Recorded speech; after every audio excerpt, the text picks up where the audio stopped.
okay. I'm a pushy.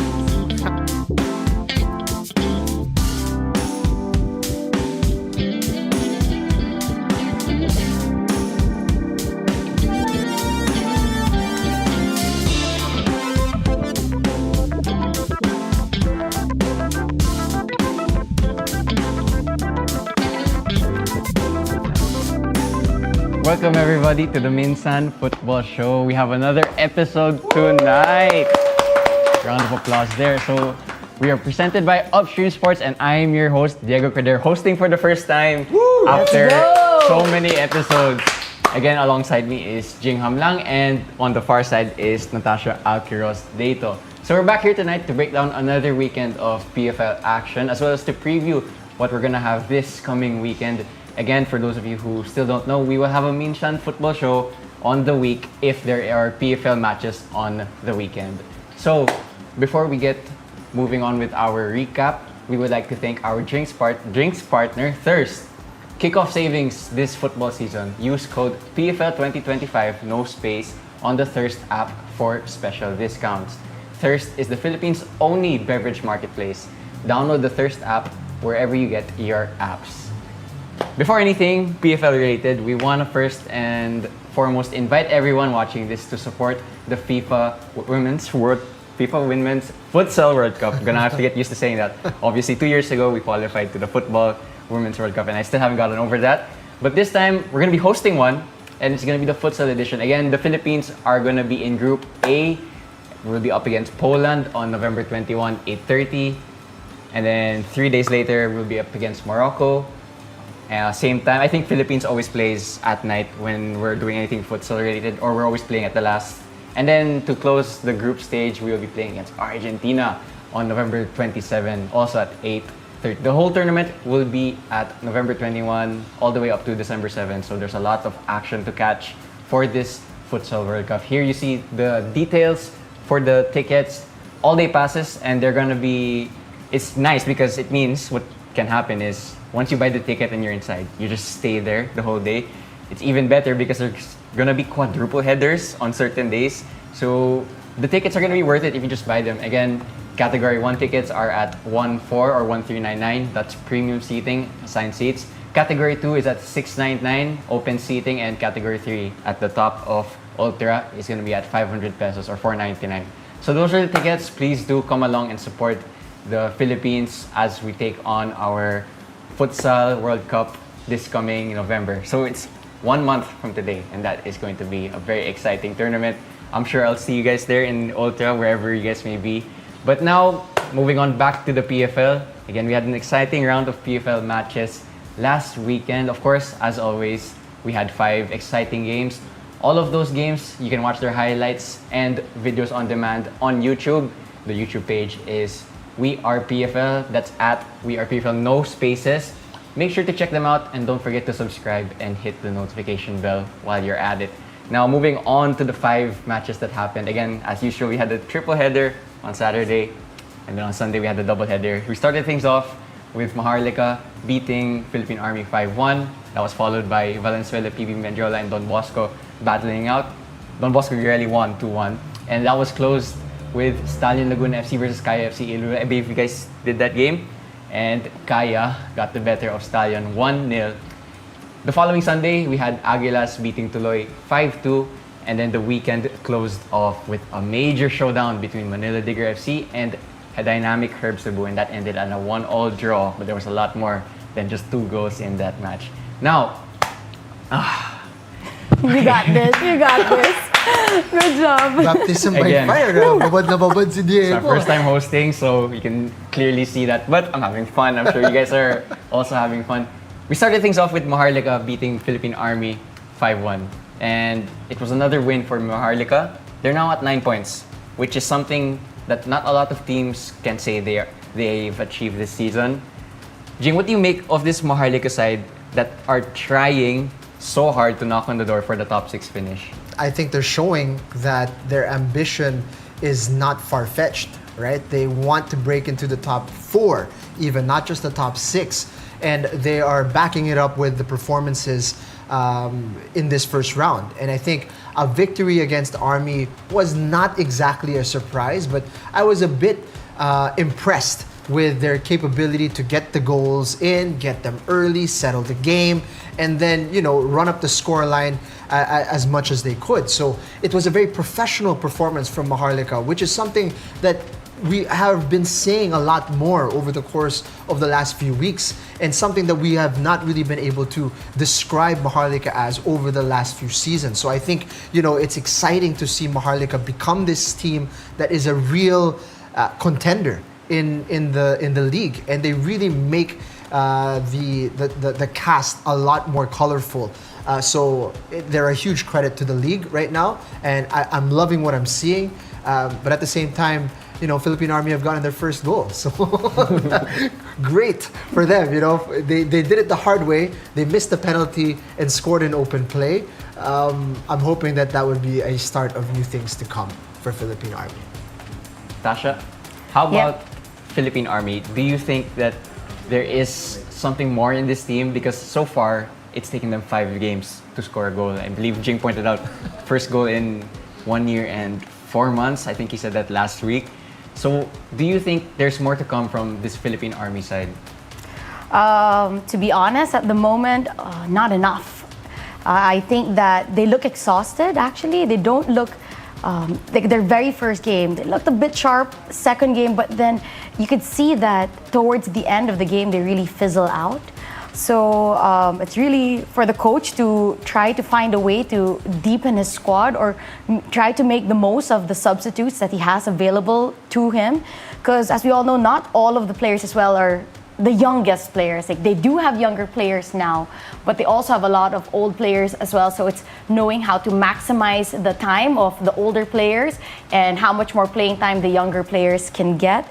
But for the side of Maharlika, as we've mentioned, they scored 3 goals in the first 15 minutes of the match. So you could tell that's something that I enjoy seeing. When a team comes out, guns blazing, and they get the job done early in the game, they made sure that it was that much harder for Army to creep into this match.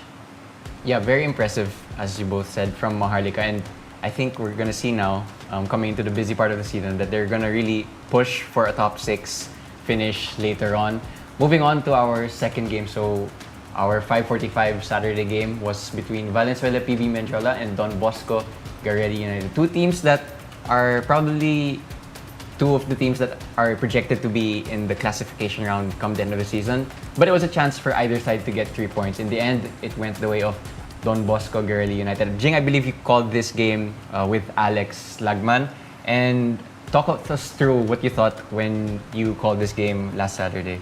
I was very entertained, right? First of all, a very competitive match between the two teams.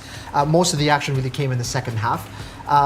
But I think we saw what these two teams are about, and I was very happy for Don Bosco Garelli United that they were able to get their first 3 points on the board. They were finally able to score their first goals, but more important than the result was the performance that they put in. It was a very battling performance from Don Bosco Garelli United, and they battled all throughout the 90 minutes. So I thought, in terms of the character that they showed in that game, it's a great foundation for them to build off of, and it shows the growth that they've had after the year that they had as a hiatus. It's a completely different squad. They really do look a lot more organized and disciplined, and they really dug deep to get this victory against Valenzuela PB Mendiola. So I think it makes, again, the league a lot more colorful to have a competitive Garelli United, right? It's not a team that you could just easily roll over, and a team that will struggle. So we saw there that against a veteran side like Mendiola, they were able to showcase themselves. And yeah, I think this is a great jump-off point for Don Bosco Garelli United now. Yeah. Natasha, as a former player, you'd probably know how important it is for a team who's not going through the best of form to maybe just get a 3 points that could just kickstart your season. So what did you make of this Don Bosco Garelli United win? As you've put it yourself, it really is important that to get out of that slump, or first of all, is to get the goal in. So they started off, they got the goal in. Eventually, they were able to win. And so I think that we can expect more from Garelli in the upcoming matches. And what I like also about this Valenzuela PB Mendiola versus Don Bosco Garelli United match was it felt like this mid-table, lower part of the table battle. So it's nice to see that we're building the top of the standings battles, but we're also building battles as well, mid-table battles, which is like in this match, that second half was really back-to-back action. You had no idea who was gonna win. You were at the edge of your seat until the end of the game. We saw the Garelli players, as you've mentioned, finally get their goals in, but also for the side of Valenzuela PB Mendiola, you saw the likes of Tacardon finally standing out on a higher level, and Balot Doctora scoring another goal. You know, the passage of play leading up to that goal, it was lovely football from Mendiola. So even though they did lose, I'd say that they scored the best goal in that game. Yeah, and I think a lot of people who may have not watched this match might not realize it was actually a very entertaining game. Yeah. So I think it's really enjoyable when you have two teams that are, as Natasha mentioned, medyo pantay sa table. It becomes an entertaining match because it becomes a six-pointer. And that's why this match was actually quite entertaining. I was in the stands, I wasn't calling it, but I was watching in the grandstand, and I found it really entertaining, especially that second half. But our main event that night was Stallion Laguna FC and Kaya FC Iloilo. And it's perfect that you guys are here because you guys were the two calling that game. I'm gonna start with Natasha. Another loss for Stallion, but another perfect record for Kaya FC Iloilo. What did you make of this result? Honestly, for this game, until the goal was scored, it was anyone's game. It could have gone to the way of Stallion. It happened to go to the way of Kaya. And when you are in those high pressure moments, the bigger games, the margin for error gets smaller and smaller. And that's exactly how Kaya were able to score the one and only goal, was from the one error that was that one errant back pass, or a miscontrol rather, that just led to the way of Eso. So in terms of this game, I thought that it was really entertaining throughout the first 75 minutes. I thought that Stallion would have shifted gears even higher after Kaya scored, but it felt like they couldn't find that momentum to really challenge after the goal happened. But they were competitive in the first 75 minutes. And if you feel that it's somewhat a bit of a reoccurring story this season for Stallion, that they get scored on towards the last few minutes of the match. And then, Jing, for you, watching and calling this game, you could see how tight it was. In the end, it was a wonder goal actually from Eso, which it did go in. For those of you who didn't see with our quad vision replay, it did cross the line. But what did you make of this Kaya team? Because so far, 5 wins, 5 clean sheets this season. I think one of the things to highlight in that win was that in arguably their biggest game of the season, they played with 3 foreigners. It was a very Filipino-based squad that brought intense quality. All over the pitch, they were just top-notch, I would say. Great performance from Marco Casambre. Their defense was so compact. Odi Menzi was good on the left side, able to progress the ball. They were tidy in midfield, and they were just solid, right? And there were some great passages of play where you would see just how crisp they are with their passing, even with the intensity of Stallion, which was very, very impressive, actually. They were able to pass around them, and you can see that there is a level of composure that sets them apart and the reason why they are champions. So for me, it showed a level of professionalism and capability that shows why, they're 3-time defending champions. There is a level that they can hit even when they are in cruise control. They're not panicked. It shows that their experience is being utilized in a good way. And that longevity, that keeping that squad together shows when times get tough, they stick together and they are able to dig each other out of tough spots, right? So what really impressed me was that. It was that this is a team that is just so well drilled at the moment. And they were up against a Stallion team that was talented, yes, very dangerous, but they're just not used to competing together yet. right? So it was a good time to see where Stallions at. I think it really gave a gauge of what they're capable of. I still think Stallions a very impressive squad, by the way, and I think they will go long in this season and be a real contender. But Kaya at this stage already looks like they could cruise to the title. I mean, if the other teams don't get their acts together, they will just keep plugging away, and they are so consistent, it's scary. Yeah, 5 wins out of 5 games and 0 goals conceded. They've still Let's not just say the conceded. only in the PFL. Yes. Yeah. To be fair, yes. We just also got to put it in place only in the PFL. Speaking on that, Kayo actually play tomorrow in the ACL2. They'll Yes. play against BG Patum in the new Clark City Stadium, so we wish them well for that match. And that's also why this weekend's predictions might get a little interesting later on. But moving on to our Sunday double header, we had Aguilas UMAC FC and Tuloy FC. Aguilas won 5-2, and it was actually a really entertaining game because this is what you get from Tuloy actually. They might lose, but for some reason they just make the game really open. But then for Aguilas, 3 wins from 3 for coach Frank Mescan, who has since taken the touchline this PFL season. For Aguilas UMAC, they lost their first 2 games, so people might not remember that they were playing catch-up already very early on. But all of a sudden, they're on 9 points. Jing, what do you make of this Aguilas team who have shot up the table in 3 games? I am so impressed with what they're able to do with a squad that they have at their disposal. It's a very young team, but they're showing a great versatility and a great vibrancy in the way they've been putting together their performances, right? There's so much talent in the squad. I think they've recruited very well. So, we're getting an opportunity to see some of these players shine now. And, fair play to Coach Frank that he seems to have been able to unlock what has been missing for them. So a good Aguila squad is great for the league. I keep harping on about that because we're trying to build a competition where people can be entertained by any game that they see, and the more good teams we have, the more likely it is that when you turn it on and you watch the PFL that you're going to be entertained. And I was thoroughly entertained by Aguilas versus Tuloy. So very, very good. A real credit to the league, and Aguilas are going to become a real problem now as they continue to gel. And for Natasha, I want to ask also for your perspective as a former defender, but as a Tuloy player, again, we have to acknowledge that they have a squad average age of 20.5. That is how young they are. That is probably younger than your average UAAP team. But is it a bit concerning that they're leaking so much goals? Because going forward, they can create chances. But is it a concern for a team this young that they concede a lot of chances to their opponents? Granted, the difference in quality, of course, and the difference in the fact that Tuloy are 1 out of 2 homegrown teams. But is it still a concern to leak so many chances every 90 minutes?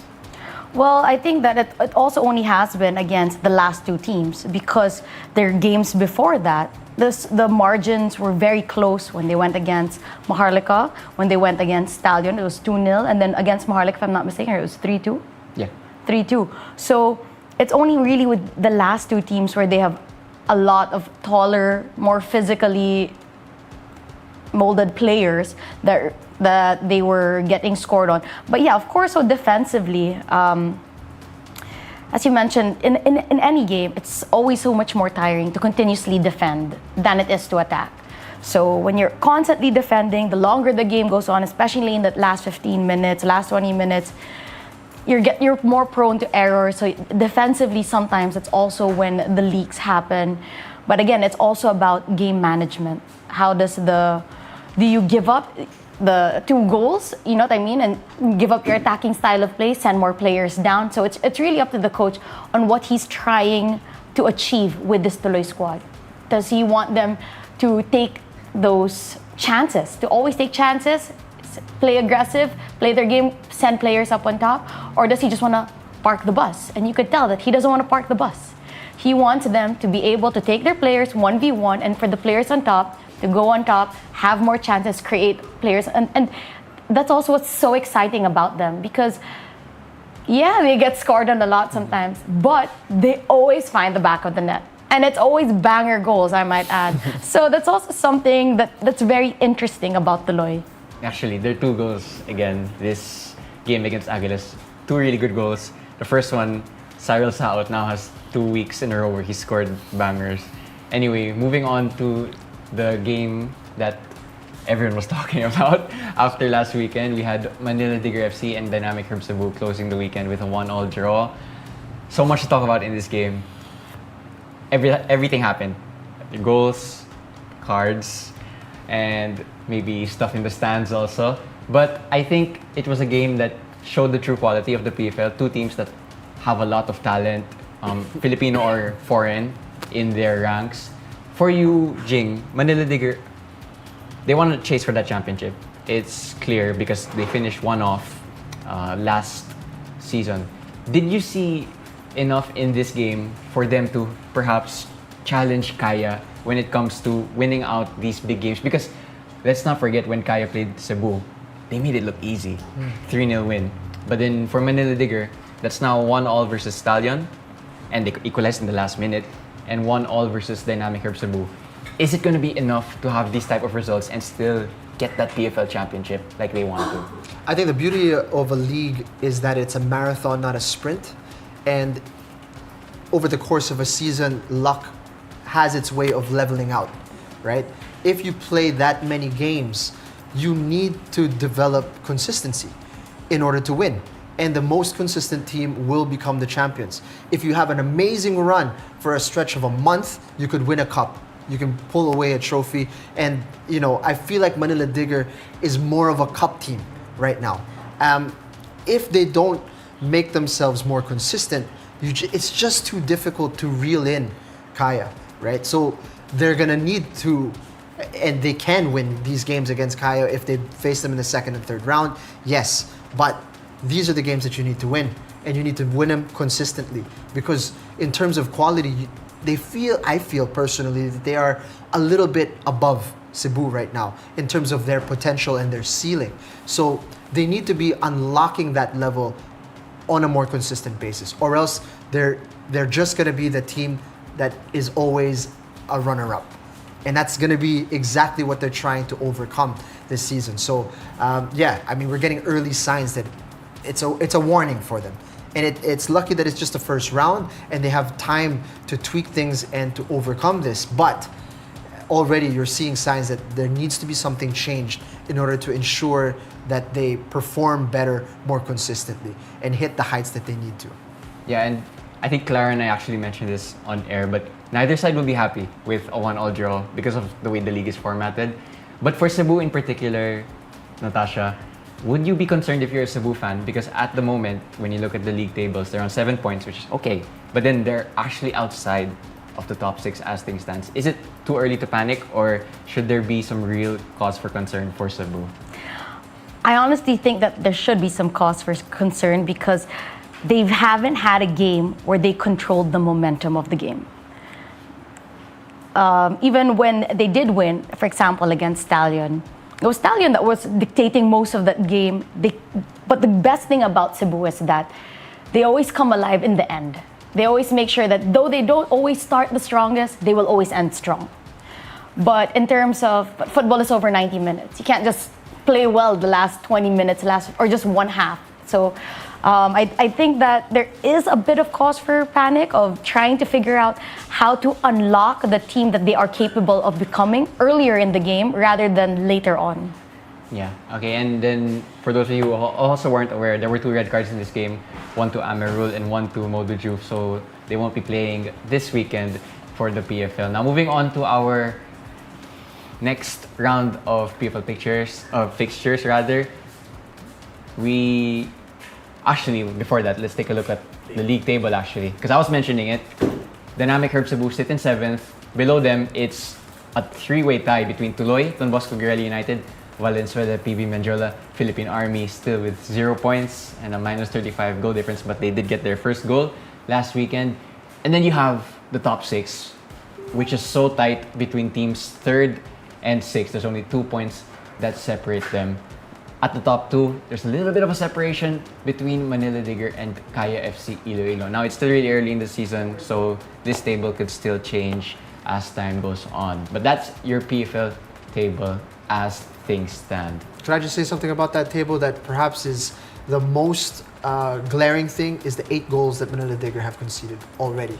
It's a team that conceded the least amount last season, and they are just leaking at the moment. Something for them to look at and possibly improve. If they aren't leaking goals, then more likely they win the games. So that's definitely an aspect of their game that has changed, not for the better in this season. Yeah, defense wins your titles. Is the saying that goes on in football, and at the moment, it's the team that has the best defense on top. Now, let's move on to our newest segment in the Minsan football show. So we have the yellow card, red card, PFL hot takes segment. Now, you might be wondering, what is this? We've had a guest, we've had Minsan question of the day. Now we have this. So after this, and by the way, the audience can participate in this. This is why this is gonna be fun. Now, us in the panel, as you see the red card here.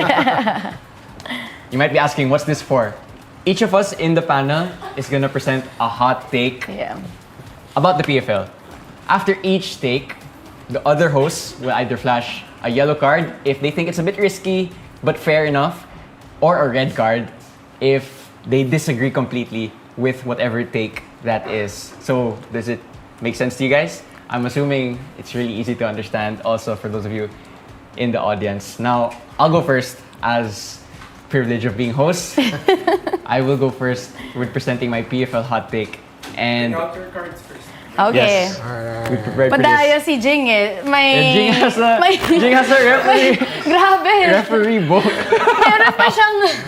Guys, professional ka dapat, diba? Guys, professional yung show natin eh. Dapat ganyan.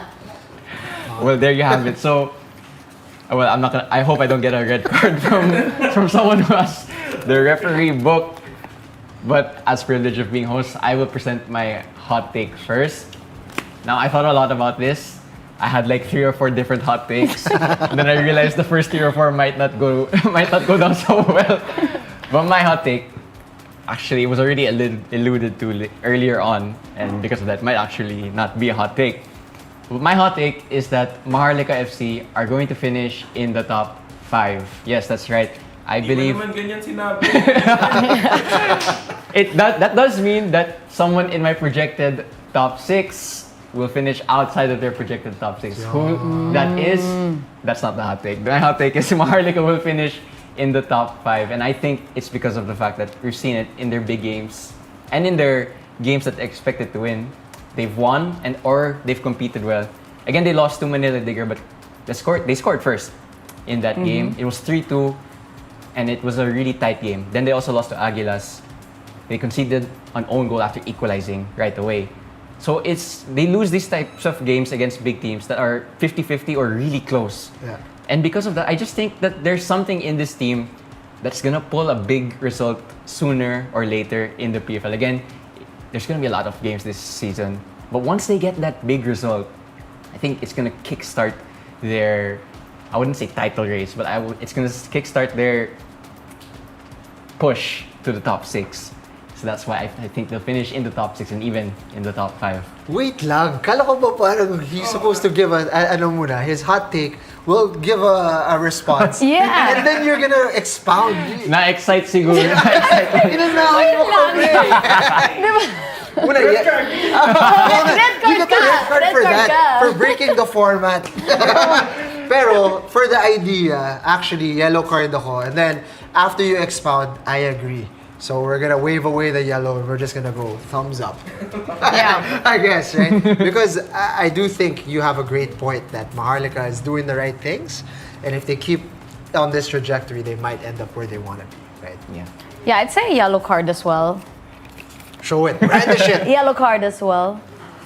The only thing, that's why yellow card, it's like, pwedeng oo, pwedeng hindi, diba? Yeah. So, just making sure that I got the rules correct. But yeah, but at the moment, for me, for that to really be like a true statement, I have to see them beat a big team. Yeah.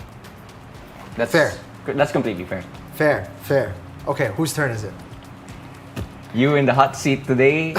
Sir Jing Hamlang, you are next for your hot take. Now I'm excited for this one. Okay,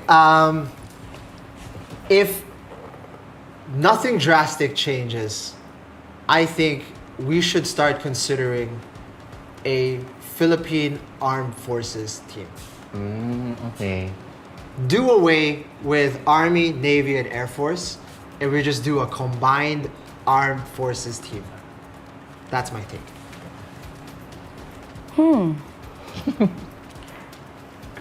Come on, Natasha. Wait, The suspense is wait killing lang, me. it's making me think. I'm yellow card. Okay, we got a yellow. Yeah. We got a yellow. Oh, And the referee is really giving this one some thought. Wait lang, at not VAR. Kailangan mo tumingin. Can you say that sentence again? Wait, I need to really think about it. If nothing drastic changes, Okay. we really need to start considering a combined Philippine Armed Forces team. Yellow. Yellow. But not because I agree with your statement. Okay? But wait, I do agree with your statement a little bit. Sorry. But more of that, I just think also that there should be a Div 1 and Div 2. Sure. That's a parallel idea to something Something, that, yeah, to that extent. Right. But like I agree, but also like something. But yeah. So because yellow card. my thought being that I think it's one of the biggest untapped markets. Honestly, the armed forces, I want them to do well so badly, in fact, that I think they could join forces and be a much more competitive side.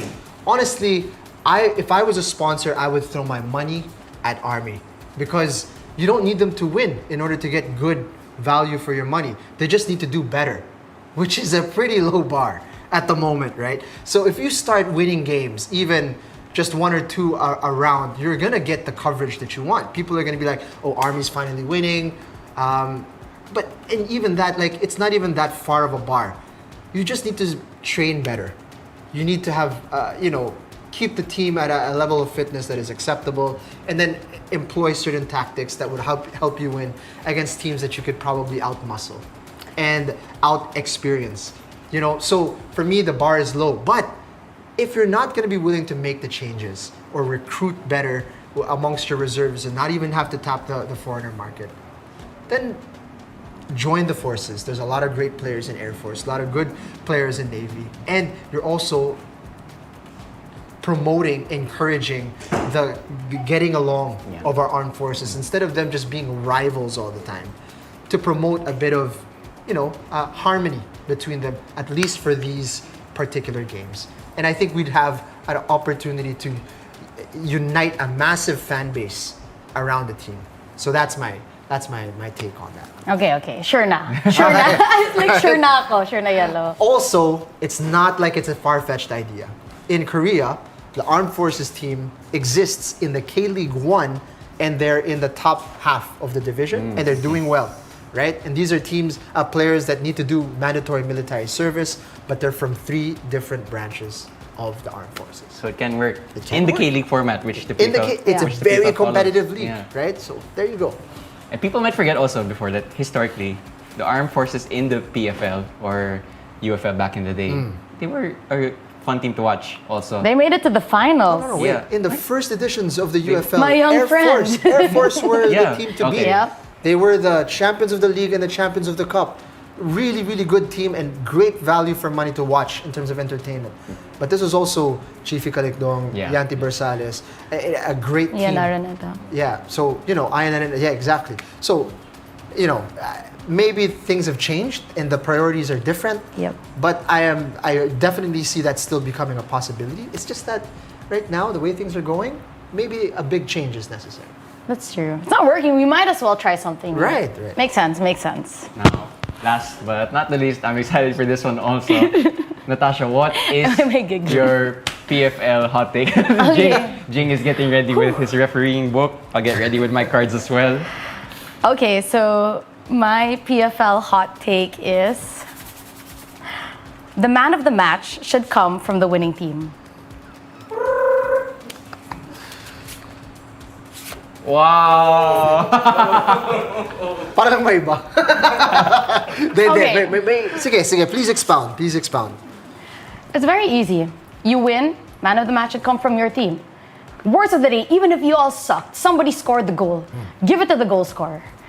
When you win the championship and the tournament, where does the MVP go to? Who does the MVP go to? It's never to the losing team. The MVP will always come from the winning team. And when you trickle that down to the games that we have per game, the man of the match should always come from the winning team. Diego, do you want to jump in here?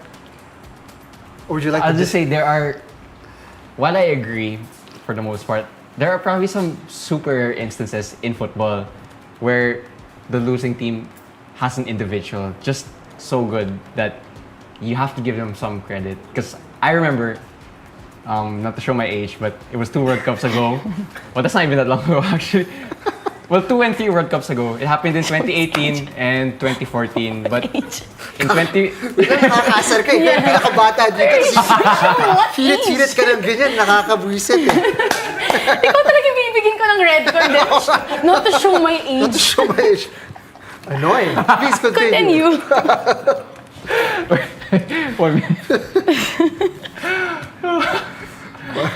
We're fossils now. I Fashions. For me, it happens time to time.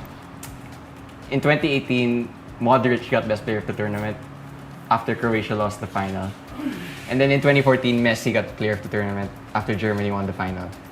So those are probably like 1 in a billion chances of happening that probably won't even happen in a PFL type of setting. But I'd say there are possibilities, super rare, but possibilities where a loser or someone from the losing team should get credit for the way they performed throughout the tournament or throughout the 90. But for a 90 minutes, I'd agree more on having a man of the match from the winning team. So in the end of the day, for me, it's still yellow card. I would say the reason why I disagreed with a red card really is actually along the same lines. So I'm not sure if it should be red, but really I would say there are going to be instances where it is extraordinary instances where, let's say, you lose a game 2-1, but the guy who scored the goal also was like delivered 5 crosses that should have been assists, but they all missed.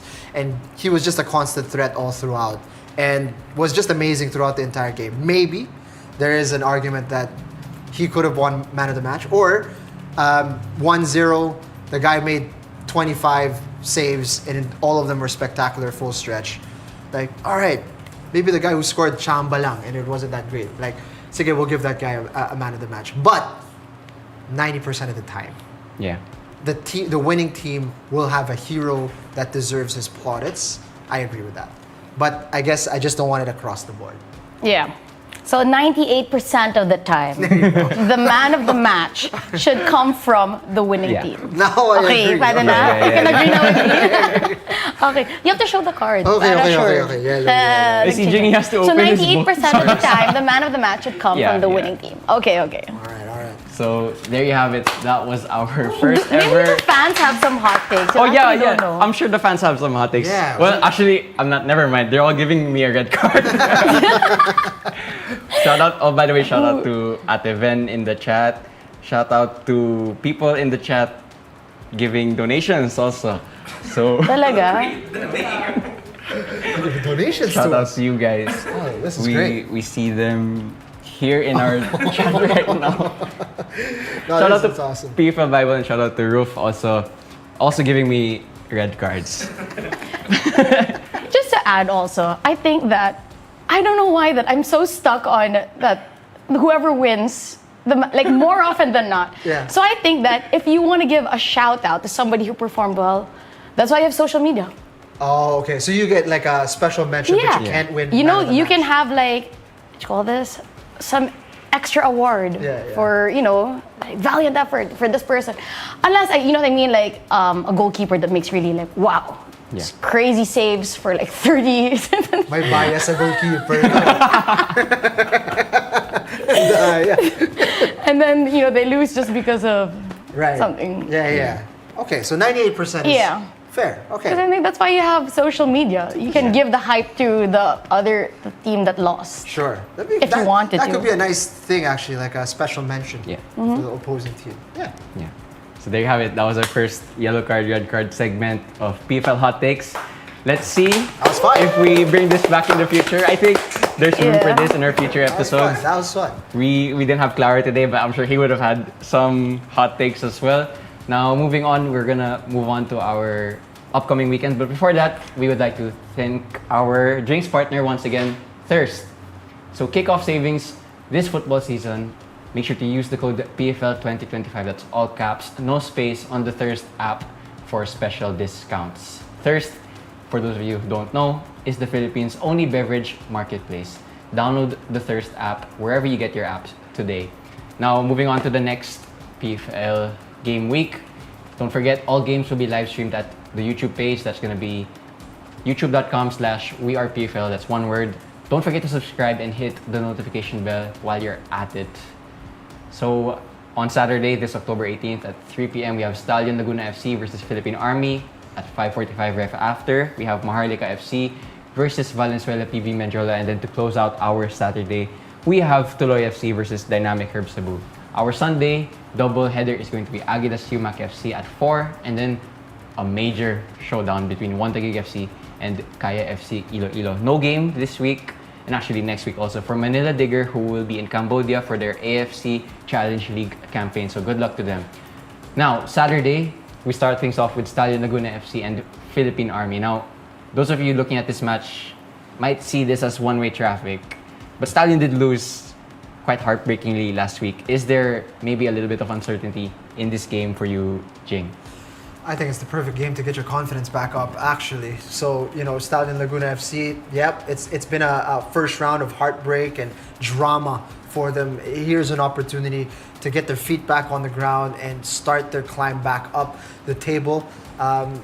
No indications say that Philippine Army are gonna make much of a fuss of this game unless they change their tact, where they go back to becoming a side that focuses on being more difficult to break down, which I think they should do. I think that is something that they should consider, and to be more physical. I think it's good that they are no longer doing the extra motions and playing in a way that is unsportsmanlike, but it does not mean that they should be a less physical team, right? They should walk that right up to the edge of what is legal to do, and get back to being a very I'm not looking forward to playing Philippine Army on the weekend.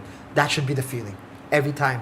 So I think Stallion are gonna have a great opportunity to win, but I'm hoping and wishing and praying that Philippine Army puts up a good resistance. Yeah. Natasha, I'm expecting that you're going to share similar sentiments about this game.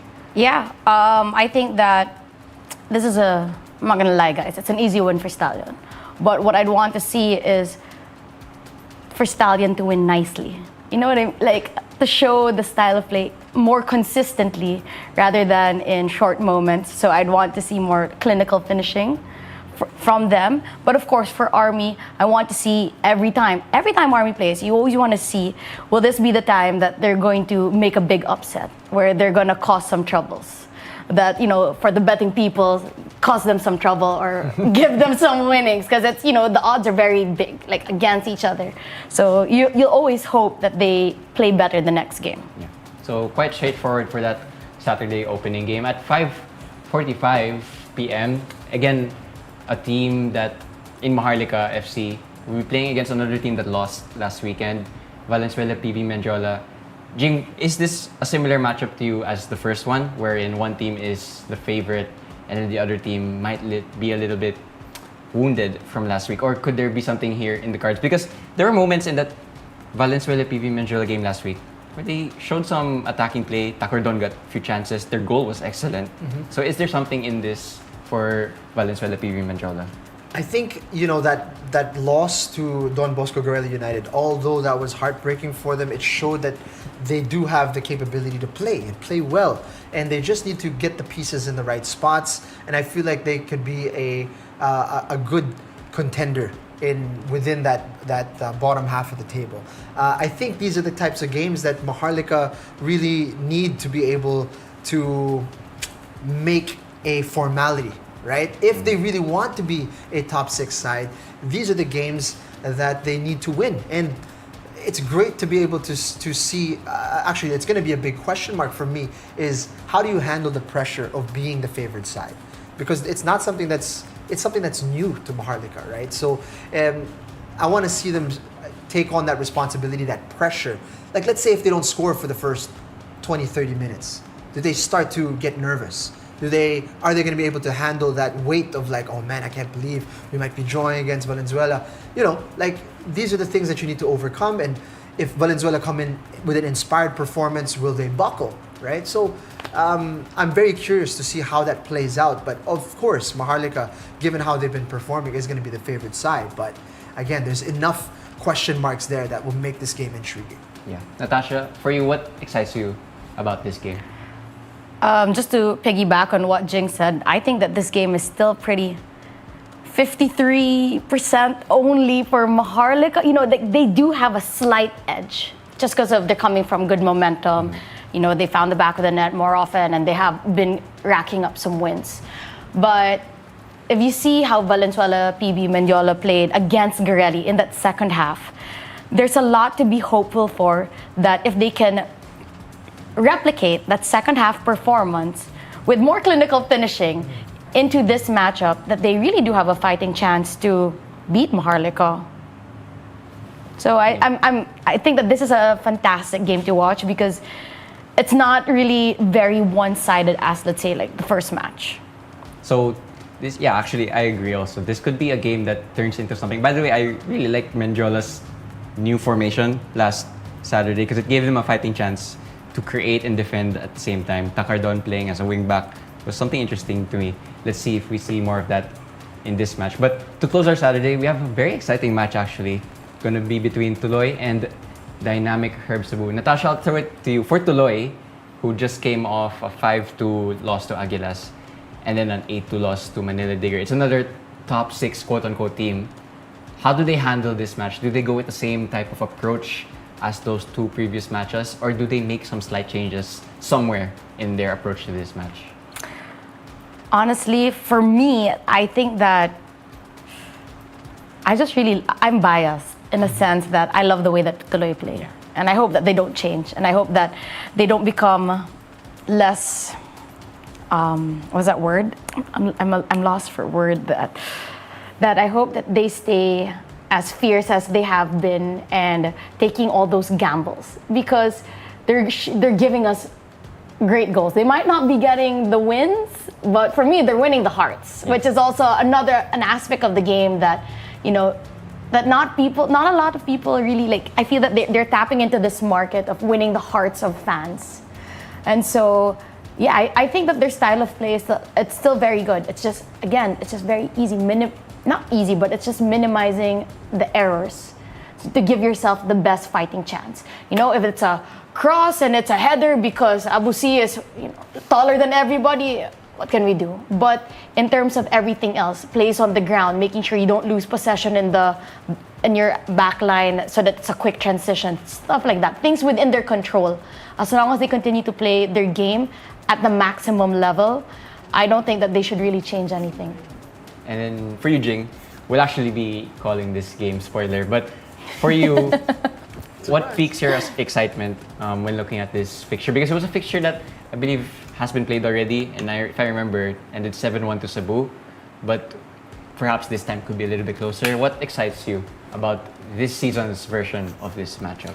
I think Tuloy FC have built confidence in themselves that we can score against anybody. And I think the evidence of that is quite clear, and they have the ability to not just score, but score great goals and cut through their opponents. So that's an aspect of the game that is always going to be, it's just going to be hanging around in the background, right? At any moment, they could produce a moment of magic. And for Cebu, for them, this is a game that, they need to get back on track. It's very important for them to be able to be professional in this performance of theirs. So, it's an open game. That is what I'm expecting. But what I would love to see is a 90-minute contest is not supposed to be a monotonous ride. There are moments where in the first 15 minutes of a match are going to be high intensity. There's going to be a little bit of a lull in the middle as the legs start to settle in to the demands of the game, and then maybe it picks up again right before halftime.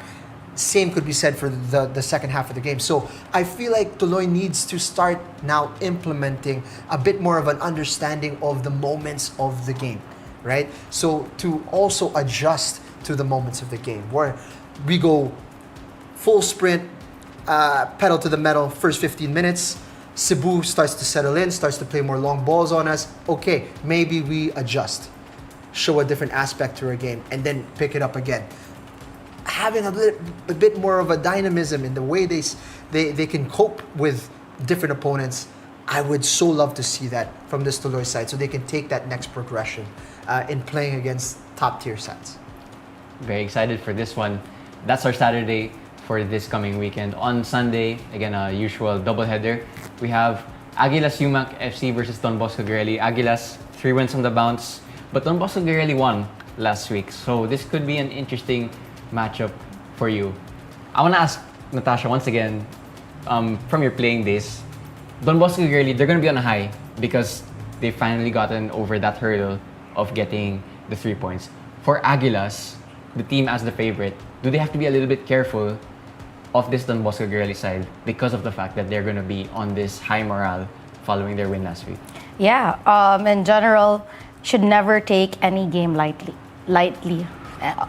So when you play football, anything can happen. You know, we saw it in the national team game in the first half. The men's national team were down 1-0 at the end of halftime if you don't finish your chances. And so it's also, though Agilas UMAC will have the advantage, it's not that big of a margin of an advantage because Guerrelli have been looking exciting. So this season, it's a different, it's a very different Guerrelli. It's a very different Valenzuela, PB Mendiola. It's a very different Tuloy as well. We're seeing really revamped versions of the comebacks of these squads. And so maybe from memory you feel, I could beat this team, but it depends who shows up for this game. It could be completely different. So yeah, I think that Agilas UMAC will definitely have to play their A game if they want to beat a team like BB Guerrelli, who, as you've mentioned, they broke the ice, got their first goals, got their first win, and they're just hungry for more. Yeah. Jiggy, again, you called the Don Bosco Guerrelli game last Saturday. Can they maybe spring a little bit of a surprise in this match on an Agilas team that have been flying high lately? 3 wins from 3 since Coach Frank stepped in. A lot of goals scored. So is this match going to be as straightforward as it looks on paper, or is there a little bit of a plot twist here and there in these 90 minutes between these two teams? I think it's about key matchups. I think the midfield battle is going to be fantastic to watch.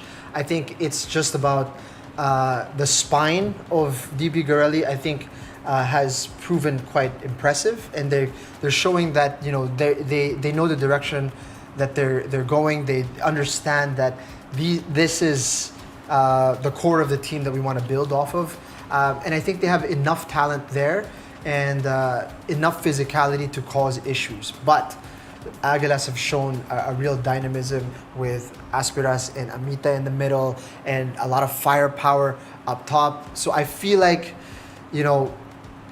it's down to individual matchups, little key matchups, and I think those are the things that you really have to keep a close eye on. Who's getting the better of who? And I think that will dictate how the match plays out. Yeah, and that match definitely raised the excitement levels.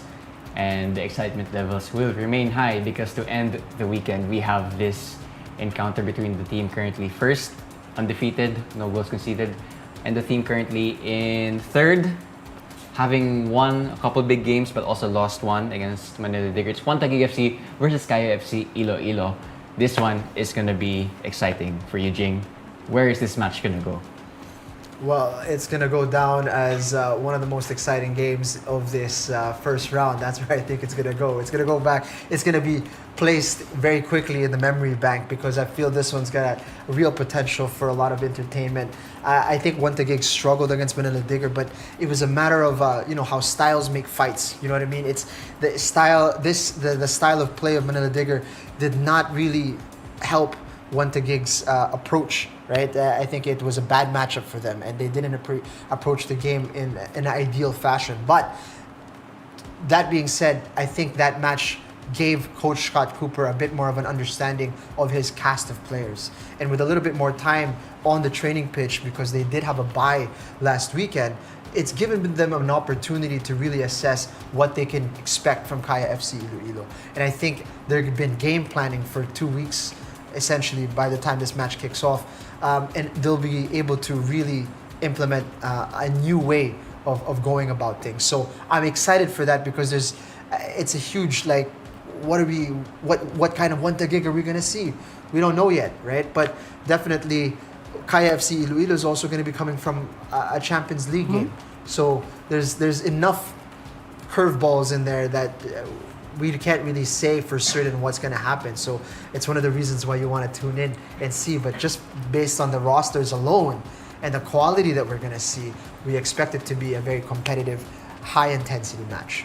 Yeah. For you, Natasha, again, actually, Jing mentioned it perfectly, but Kaya played last Sunday, or played last weekend, playing tomorrow, then they're going to play again on Sunday. 3 big games. And then for Wantagig, it's actually 3 weeks that they haven't played because we had the international a couple weeks ago. So what is going to happen in this match? Will Kaya finally lose their perfect record, or will it be retained? For you, where do you see this match going? I think that if Kaya didn't have a game tomorrow, if you were going through, they were just playing one game a week from the win against Stallion coming into this next week game, I'd say that they were the clear favorites against Wantagig. But because they have an AFC Champions League game tomorrow, they're going to have to rotate the squad, and you'll have to feel it out. Also, depending on what happens tomorrow, who will be fit enough or sharp enough? Will there be tired legs? This and that. When it comes to that game on Sunday, for Wantagig, we also have to realize that they're coming from a loss, and so they had to sit with the loss for 3 weeks. So Kaya are match sharp, and they're winning the games. For Wantagig, there's a lot of hurdles for them to come back strong in this game. But as I've learned from the very first time that they came out in this season, is that you also can't count them out. Their performance against Digger is not a full reflection of how they are as a team, because we saw them play in their other games as well against Cebu and Davao, right? That's correct, right? There are no Davao teams, though. Sorry. I keep making the same mistake I'm so sorry, against Aguilas team. Like we've seen what they can do when they get their momentum, their juices flowing, that they can really be a top contender team. So there you have it. That was our Sunday matches. Exciting, very exciting 2 matches. Again, before we move on, in case our viewers missed it, we'd like to promote and invite everyone to the upcoming FIFA Women's Futsal World Cup happening 1 month today. Oo nga. Red card ka. I know. We're already mid-season and I'm still Sorry. Sorry, guys. That was funny. Oh, where was I? Anyway, Futsal World Cup, again, starting exactly 1 month today. Yeah. The ticket details, as I mentioned earlier, Category 1 at 1-4, you have premium seating. That's assigned seats. That's for the whole day na. So there are going to be instances where it's a double header or a triple header or quadruple header even. All in Ultra in Pasig, so do make your way there. Category 2 is priced at $6.99, open seating also. And Category 3 is priced at $4.99, open seating in the higher sections in Ultra. But Ultra's kind of a small stadium, so I'd say even those Category 3 seats are going to be quite worth it at $4.99. That was our futsal ticket summary. Moving on, again, we'd like to thank all our viewers who consistently support the Minsan Football Show. Again, shout out to you guys in the comments. We have Coffee Vo, who's been here the whole time. We have Roof, who's been here also the whole time. We have Ate Ben, as I mentioned earlier. Of course, PFL Bible, who's been everywhere this PFL season. I actually get all my, well, not all my stats, but a lot of my stats preparing for a game from PFL Bible's Instagram page. So shout out to you, Mr. PFL Bible. Again, all the aforementioned games will be at Rizal Memorial Stadium and streamed on the PFL YouTube channel. But do also follow the PFL on TikTok. That's _WeArePFL_, no space, no caps. Again, subscribe to Upstream Sports TV for more emerging sports, live streams, and features.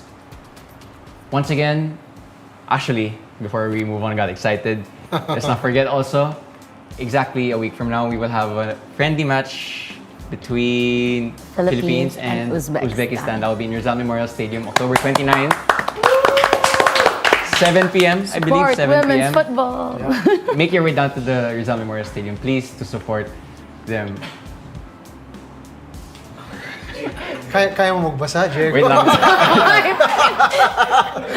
Kaya Okay, mo yan, so bro. we have a comment here. May nagpapasabi, baka dumating si Jopay sa friendly game next week. Ayun. Kamusta ka na? Diyan, kamusta ka na? Wala, hindi na-guess. Kasi bata pa. Hindi na gets. Now you're really showing your age. Ayan. You're showing your age by being, you're showing how young Hindi you niya are. na-gets. Okay. I'm gonna get so much stick for Para that. sa mga kahenerasyon namin, na-excite kayo ng konti. Alright, so yun. Baka may dumating si Jopay sa friendly game next week. Nice. Exciting. Yeah. Exciting. Again, make your way down to Rizal next Wednesday. Once again, my name is Diego Cadero, hosting for the first time in this Minsan Football Show. Again, I was joined by Jingham Lang and Natasha Alquiros Dato this evening. Catch us again on the next installment of the Minsan Football Show, presented by Upstream Sports TV. Thank you once again for tuning in and watching. Yay! Great job, Tom!